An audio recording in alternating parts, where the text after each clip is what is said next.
Bon, ben, merci de nous avoir reçus ici à Menace pour discuter du transport en commun.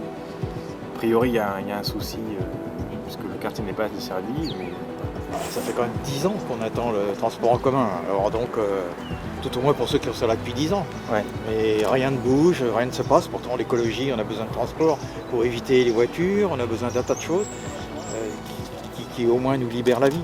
Depuis bientôt 10 ans, 10 ans maintenant, les habitants du quartier réclament un transport en commun. Notre premier courrier date effectivement de 2010 et qui sont restés jusqu'à ce jour, voilà, lettre morte. En janvier 2019, on s'est rendu compte qu'il n'y avait pas eu rien fait de nouveau pour le quartier. On autorise de plus en plus en fait, de permis de construction sur le quartier, mais on ne fait pas suivre les infrastructures avec.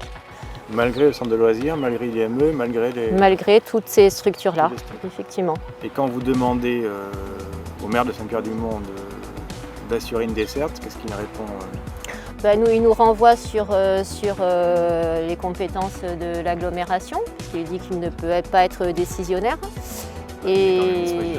Exactement, mais voilà. Enfin, il nous a aussi répondu qu'on avait choisi de vivre ici. Mais ils ont fait un choix aussi de venir dans un secteur qui est éloigné du centre et de Saint-Pierre-du-Mont et du centre de Mont-de-Marsan. Nous, en tant que parents de collégiens, heureusement qu'on s'entend bien dans le quartier, qu'on fait du covoiturage, parce que c'est très très compliqué. Il faut qu'ils aillent prendre le bus au pôle culturel, donc autant dire que c'est pas possible. Ouais, 3 km, route dangereuse. C'est pas possible. Voilà. C'est inadmissible, et puis on a l'impression que personne s'en soucie, quoi. Même pour les personnes âgées ou les personnes réduites, voilà. Ils ne peuvent pas aller à la mairie, ils ne peuvent pas aller chez le médecin, à la pharmacie. Il n'y a pas d'autonomie. Il n'y a pas d'autonomie, en fait, d'indépendance et d'autonomie des personnes qui ne sont pas véhiculées. Il était important pour nous de venir rencontrer les habitants de Menace parce que depuis 10 ans, ils demandent une desserte en transport en commun de leur quartier.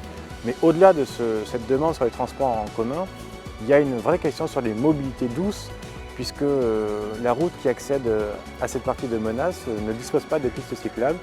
Et donc, nous voulons engager pour les 6 prochaines années un grand plan mobilité douce et desserte en transport dans tous les quartiers de la ville. Parce qu'ici comme ailleurs, nous rencontrons les mêmes difficultés et il est temps d'agir.